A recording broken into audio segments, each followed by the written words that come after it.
Paano mo ate napanood? Eh, wala naman kayong kuryente. May cellphone ka. Cellphone nga, nakikipabs kami. Oh. Araw-araw ay 5 piso. Ibig sabihin ay 15 pesos Ah. a day. Depende po sa atagan ng kanang aming flashlight ang ilaw. Ibig sabihin hindi kayo nagreklamo sa ornate ko. Hindi naman po. Lahat kasi ng tao sa labas nagreklamo sa ornate ko. Ay, wala. Ay, kasi Ornate ko safe kayo ngayon. bakit ate walang kuryente kayo? Hindi ba abot ng ano? Ay, mahal po pag Hindi kaya ng budget. Wala Wala. kang service ano pa. Facility. Itaw ng Kaya nga, wala din bahayan. Ay, Bago bagastos ka dito mga 200,000.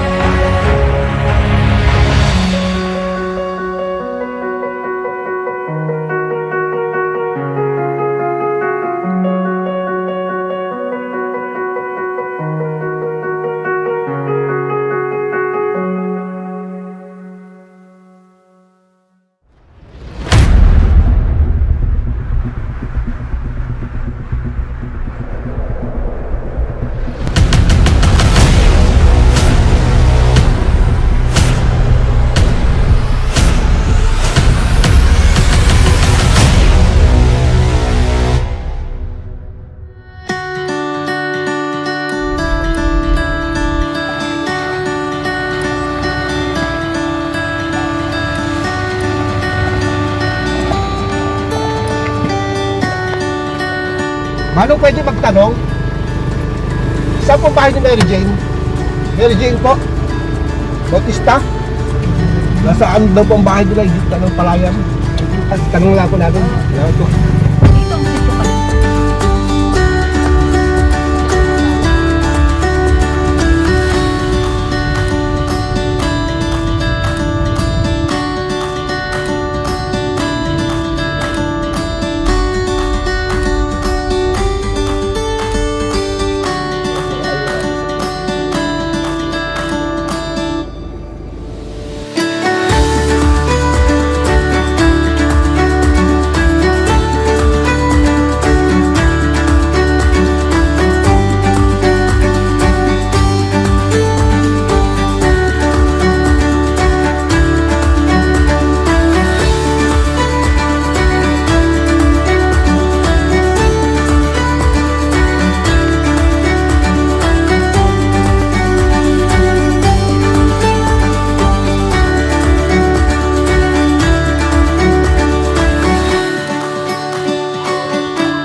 Magandang umaga po sa inyong lahat.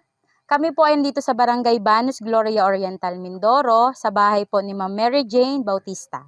Ayan, ang mga co-host ko naman po ay si Ma'am Roan Madrigal and Sir Marbix Malio.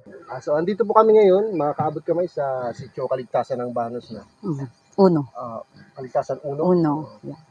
Medyo naligaw pa kami kung saan kami napunta.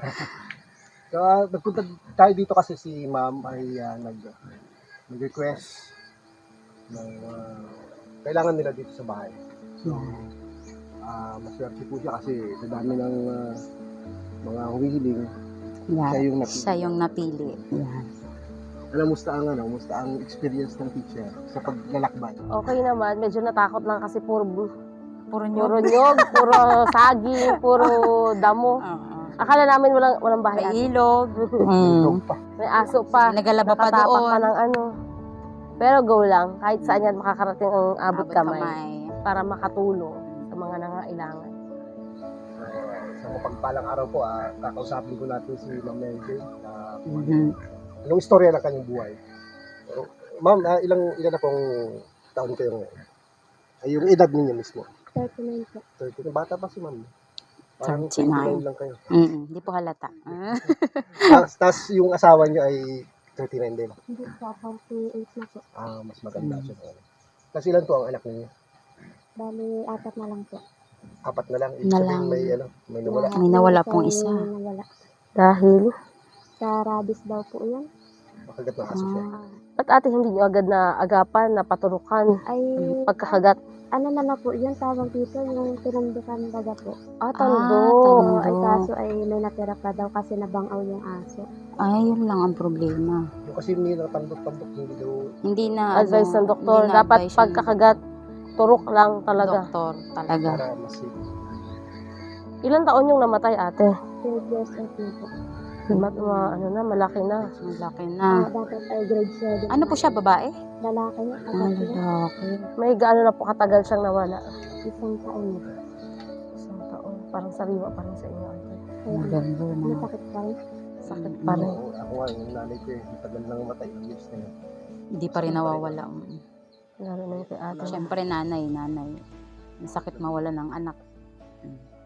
So paano po nakita ang Abot Kamay TV? Nakita ko lang po siya sa mga, yung sa YouTube baga po. Sa YouTube? Ay napapanood ko lang po. Tapos, merong nakapagpa na sa Gloria. Na may charity vlogger ang Opo, Gloria. adi, sabi ko ay, baka dito na, baka I-try ko, ganito. i-try ko na lang dito kasi baka Ah, isakali. Paano mo ate napanood? Wala naman kayong kuryente. May cellphone ka? Cellphone ho, nakikicharge kami. Oh. Araw-araw ay 5 piso. 5 piso. Hindi isa-isang buwan. Cellphone lang yun? Nasa Sa 150. cellphone. Oo, isa lang yun. Pag flashlight ho, So maghapon, 5 piso? O Plus isang... May flashlight pa, may cellphone pa. Ay, di yung mga anak niyo po may cellphone din. isa lang po. Hiraman po. Ibig sabihin ay 15 pesos Ah. every day. Depende po sa atagan ng kanang aming flashlight ang ilaw. Naabot naman po magdamag. Oo, magdamag. Ibig sabihin hindi kayo nagreklamo sa Ormeco. Hindi naman po. Lahat kasi ng tao sa labas nagreklamo sa Ormeco. Ay, wala. kasi wala. Ormeco safe kayo ngayon. Gas ang gamit po. Bakit ate walang kuryente kayo? Hindi ba abot ng ano? Ay, mahal po pag Hindi kaya ng budget. Wala Malaki. mga service facility. Kitang hindi Kaya nga, wala ding bahayan. Ang bagastos ka dito mga 200,000. Walang mahal yun. Bago magka-kuryente. Kailangan talaga ng pera. Si Mr. po, ano pong nagatubigan po extra. pag minsan wala. Ay, pag minsan po wala. Halimbawa, pagtapos ng Paano talukan, pag wala pong talukan? ay di wala na ho. Magkano naman ate ang kinikita sa pagtatalok? Nasa 450 ho. Alam ko po dyan, pakiyawan. Nagapakayaw siya. Pag, Ay, minsan po, naisama. hati-hati po sila dun pag halimbawang madami sila. Oo. Nakita naman Depende po. sa sa Pero nakakaraos pinansyal. naman po kayo sa pang-araw-araw. Pambaon ng mga bata, pang-ulam sa baon, pang-ulam araw-araw. Ano po usually na ulam niyo? Madalas po na Meron dito, minsan oh. ay Ako. bihira makatipon ng karne. Ako Kasi, at Except Masya. naman po Huwag ngayon. na po. yun, nag-isda Susunod na po. lang. Pero hindi po kayo minsan nag-iisip na bakit ganda yung buhay namin. O talagang kontento na kayo sa ganito. Kontento na. Pero mas maganda kontento pa rin. No? Masaya kahit mahirap ang buhay. Sabi ko nga po ay gusto ko rin naman yung umangat-angat ng kaunti para yung mga bata baga po. Para sa akin sa mga bata Pag-aaral. kasi minsan mag-aaral, ilaw lang yung gamit, mabili ng gas, 10 piso araw-araw. Kasama sa gastos pa yung gas. Meron ba kayong sample ng gano'n? Yung lampara ba ang tawag No, doon? matagal na ako din nakakita niya. Ito ginagamit namin ng mga bata pa kami dahil wala din kaming kuryente. Hindi rin gaano maano yan, maliwanag. Pa kinabukasan Pagkasulat ate, ka sa papel. maraming uling yung ilong pagkatapos kinabukasan. Kasi nakatuto ka. Oo, Wala kang ganyan kami. flashlight. Naranasan ko ito ako ay grade 4. Nung brown out talaga dito sa Walang kuryente sa talaga. Mindoro. Yun, pag may mga bagyo, doon lang kami nakakaranas. Gusto mo makaranas. Huwag naman. Ay kami, Bumalik ang dito, bagyo, Diyos ko po. simula pagkabata nakaganyan kami kasi wala kaming kuryente. Parang ganito din kasi yung bahay namin dati. So, andito po ang Abot Kamay TV para bigyan kayo ng konting tulong. Po. Actually, nag-order kami ng portable, anong tawag doon? Solar portable generator. So, siguro tumatawag na nga yung in-orderan namin. Kanina andito na kami. Sabi ko siguro next day na lang. May magdadala dito. Tapakan mo na. Ano yun? Doon na kayo magcha-charge. Lahat. Pwede lang ilaw. Meron din pa palang meron kayong rechargeable light. tatlo Kung yun. sa ano ay ang Pasko ninyo yung maliwanag Oo. ba? Wow. Siguro mas malaki dito sa mga ganito. Oo nga. Kasi ito pang ano namin yung pang shoot. Pero yun talagang ilaw pang bahay. Hindi na kayo magbabayad. Doon sa Sayang din po yung 5 piso araw-araw. Oh. 15 pala. Oh. Gusto nyo sila mapacharging nyo. Kasi lang yun sa Hindi na kayo aalis kung saan magcha-charge anytime. Pwede kayo mag-charge ng cellphone. Solar portable power generator. Tawag. Mm. So hindi na kayo makikisaksak kung ano sa araw na lang. I-charge nyo siya through solar. Tapos doon sa aparato na yun, doon na kayo mag-charge. So yun ay kaya niya ang I think is 300 watts. Kaya niya yun. Pwede kayong manood kahit maliit na TV kung gusto nyo. So na kayo mag-charge. Hindi naman siguro ano, yung flashlight ninyo, pwede i-charge anytime. Tapos meron kayong ilaw. Kahit burnout sa kanila, may kuryente kayo. Di ba? Hindi mawawala. So babalik po ang Abot Kamay TV para ibigay po sa inyo. Pero for the meantime, bigyan namin kayo ng konting ayuda. Cash assistance. Para Pambili sa mga ulam, bata. pambao. Malapit ng Pasko. Malapit na Pasko. Mga ngaroling We tayo. wish you a Merry Pero Christmas. tayo mamimigay na. Hmm.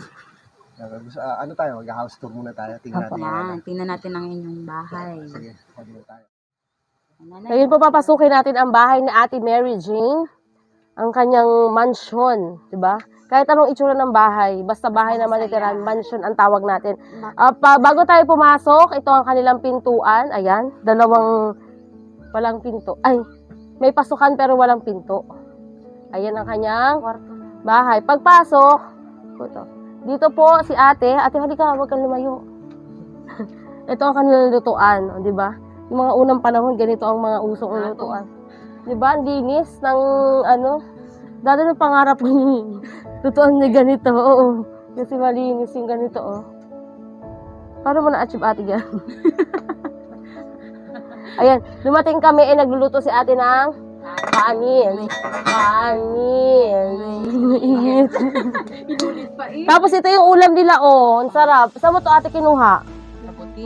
Fresh na fresh. From Nugan. Ang kanilang kwarto, ate, kwarto nyo to? Aha. Diretso. Sino natutulog dito? Kami ng asawa ko dyan akin bunso. Di ang lamig. Pero in fairness may aircon kayo. Diba?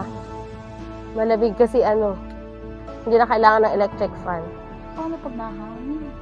Nasa rin ako. Ate, hindi nagkatulog dito? Aswang ko na natulog. Ito ang kwarto ng mga bata.